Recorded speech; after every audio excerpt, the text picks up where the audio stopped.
Welcome to our Middle East Briefing program. Today, we dive into some exciting developments as a Russian Soyuz rocket successfully launched 2 Iranian satellites, marking a significant collaboration between Moscow and Tehran. This launch not only highlights the growing ties between these nations but also represents a milestone for Iran's private sector and space endeavors. In other news, Hong Kong's ETF market is on fire. With net fund flows skyrocketing by 48% year-on-year, the market is witnessing a record year, driven by a stock rally and the introduction of innovative products. Investors are flocking to ETFs, which now account for a whopping 15% of overall trading volume, showcasing the vibrant financial landscape of Hong Kong. Lastly, we explore the political ramifications of the ongoing Gaza conflict, as discontent among Arab and Muslim voters grows towards both major party candidates. The Abandon Harris campaign is gaining traction, with many rallying behind Green Party candidate Jill Stein as a principled alternative. The dissatisfaction with the two-party system is palpable, and it could significantly impact the upcoming election. Please stay tuned for more detailed coverage. Associated Press reports that a Russian Soyuz rocket successfully launched from the Vostochny launchpad, carrying 2 Iranian satellites, Kausar and Hodhod, marking a significant step in the growing cooperation between Moscow and Tehran. This launch is pivotal as it represents the first instance of Iranian satellites being sent into orbit on behalf of the country's private sector. The backdrop of this event is the increasing ties between Russia and Iran, particularly in light of accusations from Ukraine and the West regarding Iran's provision of drones to Moscow for use in the ongoing conflict. In a bid to strengthen their alliance, both nations are preparing to sign a comprehensive strategic partnership, signaling their intentions to deepen cooperation across various sectors. The South China Morning Post highlights the remarkable surge in Hong Kong's exchange-traded fund (ETF) market, which is experiencing unprecedented growth amid a stock rally and new product introductions.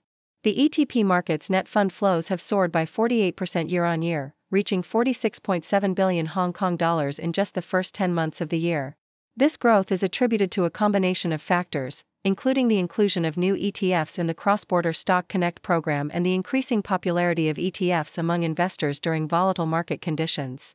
Notably, the tracker fund of Hong Kong is on track to become the most traded security this year, surpassing even major stocks like Tencent, reflecting a shift in investor behavior towards ETFs as a more accessible investment vehicle.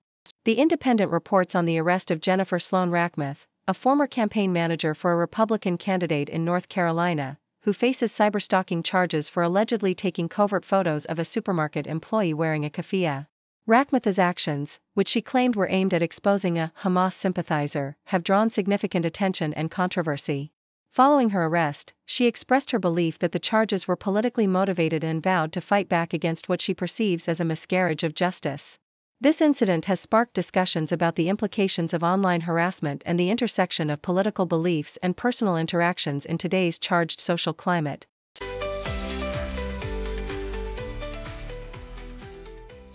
Associated Press reports that a Turkish businessman, Taskin Torlak, was arrested in Miami for allegedly aiding Venezuela's state-run oil company in evading U.S. sanctions.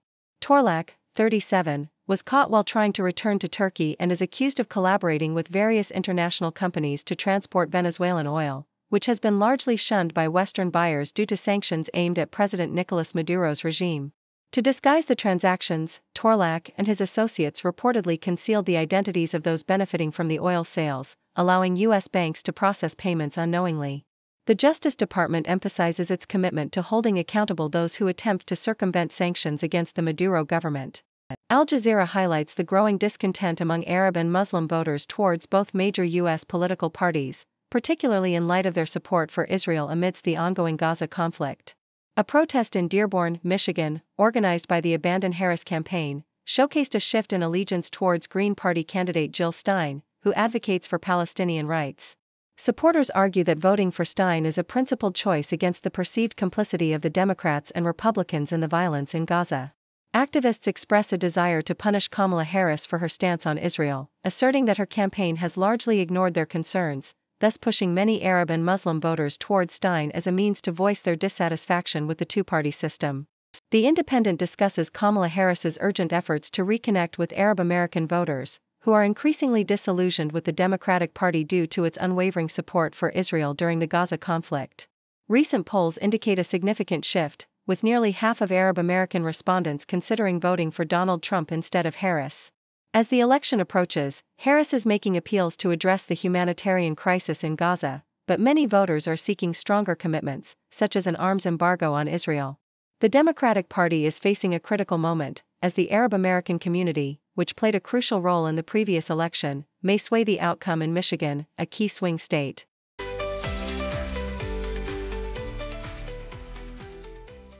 Al Jazeera reports that the ongoing conflict in Gaza has led to a bleak outlook among its residents regarding the upcoming U.S. elections.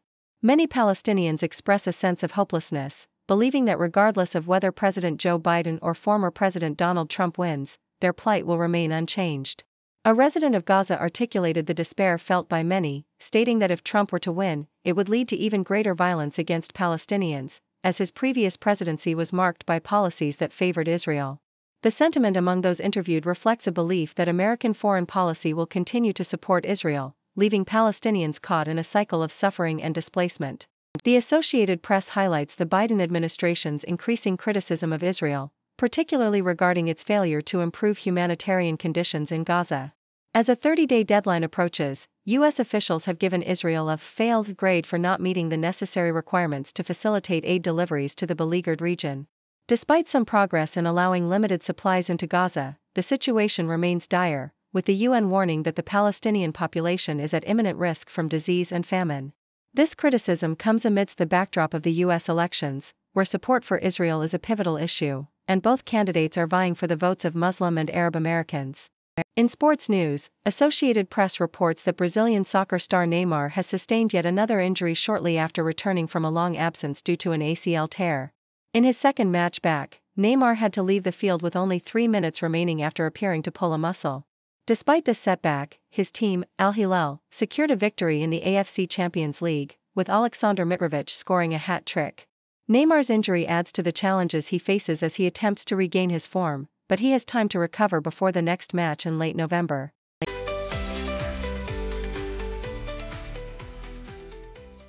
Associated Press, in a troubling development, 3 individuals from New York have been indicted on hate crime charges after vandalizing the homes of Brooklyn Museum officials during a series of pro-Palestinian protests this past summer. Prosecutors revealed that Taylor Pelton, Samuel Seligson, and Gabriel Schubener targeted board members with Jewish-sounding names, using red paint to scrawl threatening messages like, "Brooklyn Museum, blood on your hands," and to hang banners accusing them of war crimes and genocide.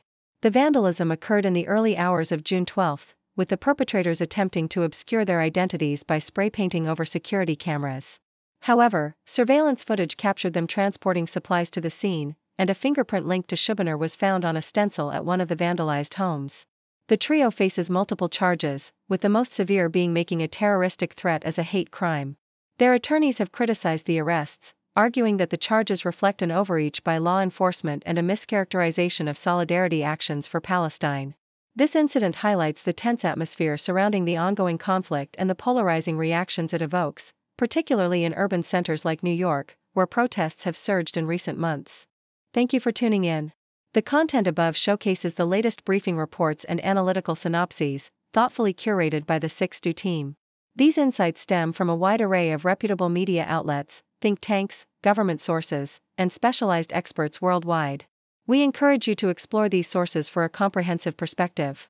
Keep in mind that while the content may not always align with the official standpoint of 6Do Brief, it's not meant to be taken as absolute directives for decision-making. Comprising seasoned media professionals, learned scholars, and accomplished scientists, the 6Do team embodies a trailblazing, fully independent media entity. To customize 6Do Brief to meet your professional needs, you have the option to subscribe to a diverse array of briefings on our website, 6dobrief.com.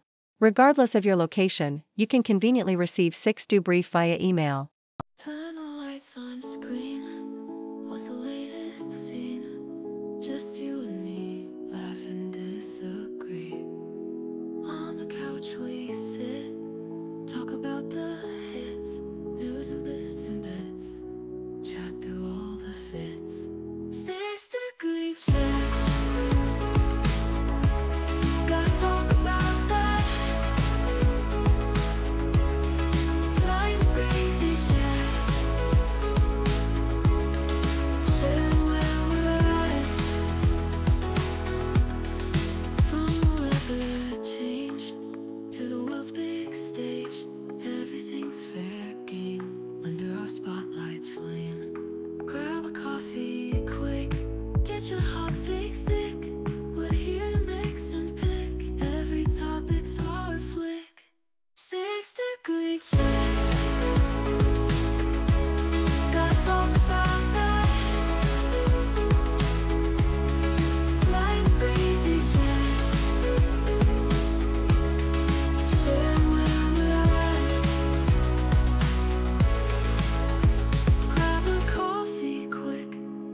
your heart takes thick.